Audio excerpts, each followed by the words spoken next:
গত ১ মাস আগে আমাদের কাছে একজন পেশেন্ট এসেছিল। আঙ্কেলের বয়স ছিল ৫২ বছর। আঙ্কেল রিটায়ার্ড পারসন, উনি ডিমেনশিয়া ছিলেন। আঙ্কেল আমাকে বলছেন গত ৪ বছর আগে উনি ওনার হার্টে কিছু প্রবলেমের জন্য পিসিআই বা স্টেন্টিং উনি করেছেন।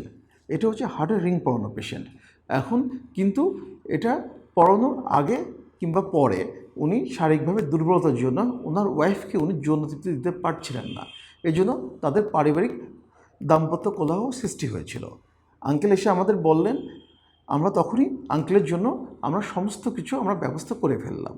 আমরা কীভাবে করেছি, ফার্স্টে আঙ্কেলের আমরা রিপোর্টগুলো দেখলাম এবং দেখলাম যে আঙ্কেলের বডির সাথে আঙ্কেলের যৌন শক্তি বর্ধক আমরা যদি কিছু ব্যায়াম, কিছু খাবার, কিছু নির্দেশনা এবং সর্বশেষ কিছু ওষুধ আমরা যদি কিছু দিতে পারি, তাহলে আঙ্কেলের সাথে বডির সাথে ফিট হয়ে যাবে এবং আঙ্কেল স্বাভাবিকভাবে দাম্পত্য জীবনে ফিরে আসতে পারবে। আঙ্কেলের সাথে আমরা দীর্ঘ প্রায় আধা ঘন্টা মতো কথা বলেছি। কথা বলার পরে আঙ্কেলের সাথে সমস্ত কিছু আমরা শুনে, সমস্ত রিপোর্টগুলো দেখে আমরা কিছু টেস্ট, আমাদের প্রয়োজনীয় কিছু টেস্ট অতি সামান্য আমরা কিছু করে আঙ্কেলের সাথে আমরা ওষুধ ফিট করে দিয়েছি। এবং এসআর খান স্যারের নির্দেশনায় ওনাকে কিছু পার্সোনাল অ্যাডভাইস দেওয়া হয়েছে।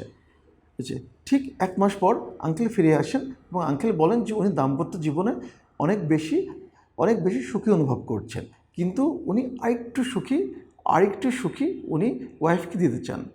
সেই হিসাবে আমরা আঙ্কেলের সাথে দেখা করেছি এবং আঙ্কেলের সাথে আমরা আরও বেশি কথা বলে কাউন্সেলিং করেছি এবং আঙ্কেলকে আমরা পরবর্তীতে আরও কিছু ওষুধ আমরা নির্দেশনা দিয়েছি। আশা করছি আঙ্কেল আগে থেকে অনেক বেশি সুস্থ থাকবেন।